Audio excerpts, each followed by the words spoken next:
Now, the portion I want to bring out there is that it's an admonition by the writer of Hebrews. Now, the book of Hebrews was a message to Christians in diaspora. Because after the persecution that took place in Jerusalem, believers were scattered. And the Bible says everywhere they went, they kept preaching the gospel. But they were not sitting under the kind of apostolic ministry that they sat in Jerusalem. So, the Lord made an arrangement for ministry. Peter wrote to the saints in diaspora, and the writer of Hebrews wrote to the saints in diaspora. Because with time, the afflictions and the demands of life was taking a toll on them. That was why in Hebrews chapter 10, verse 35, he admonished them and said, don't cast away your confidence. You have borne so much. He said, many of you suffered the spoiling of your property. He said, it's not now that you will give up. He said, we are not of them that go back to perdition. So it was clear that some of the saints in diaspora then were getting weak by reason of the tribulations of life and of the journey. So he admonished them and spoke to them. But in chapter 11, he enlivened. In chapter 10, he spoke to the saints in diaspora. In chapter 11, he gave encouragement about those who walked with God while in this physical body and made it to the mark of God. That's what we call the heroes of the faith. He wrote about them. Then in chapter 12 now, he was now saying, since we are surrounded by these people, how are they surrounding us? These ones, their testimonies are surrounding us. Praise the name of the Lord. Now I believe, I'm very much aware, I'm convinced that when saints of God leave this tabernacle, they pass on to the presence of the Lord. In that presence of the Lord, they are in a conscious state. I've read about some materials that say saints are not conscious. And quite some scriptures, I know Jehovah's Witnesses say so much about that. Wherever the tree falleth, that is where it shall lie. But I don't believe that. I believe that Paul was writing that, of course, we have had experiences where some saints that have departed have appeared to people, even in our time. So there is such a place. I don't want to delve into that. But the writer of this epistle, of this letter, was saying, more or less saying that, look, we are surrounded.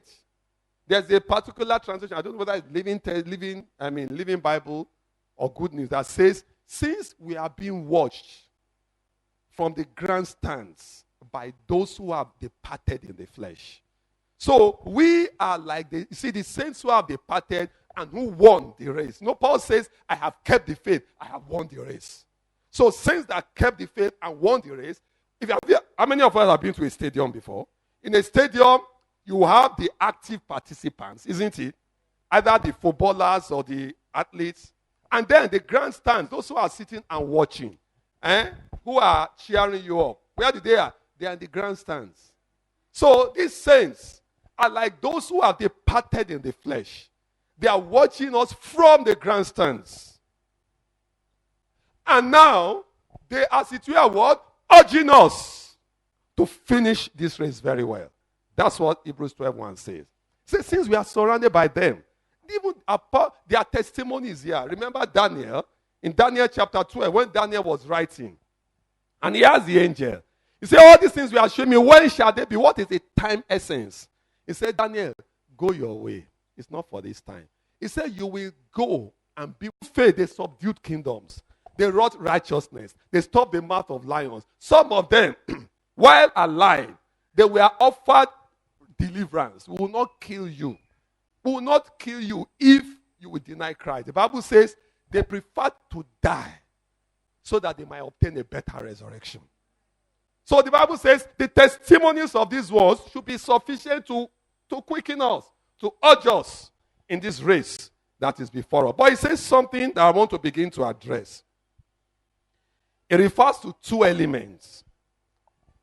One, he said, let us lay aside every word, weight.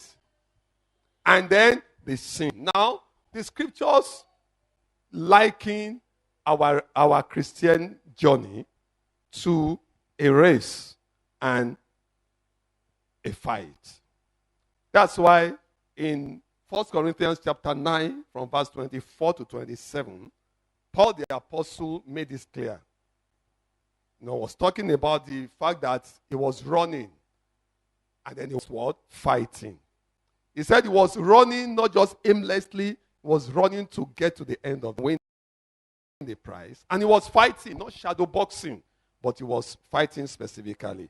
Now, so looking at our Christianity as a race, we are admonished in Hebrews chapter 12 that we should, lay aside every weight and the sin sets us. And we should what? Run with patience.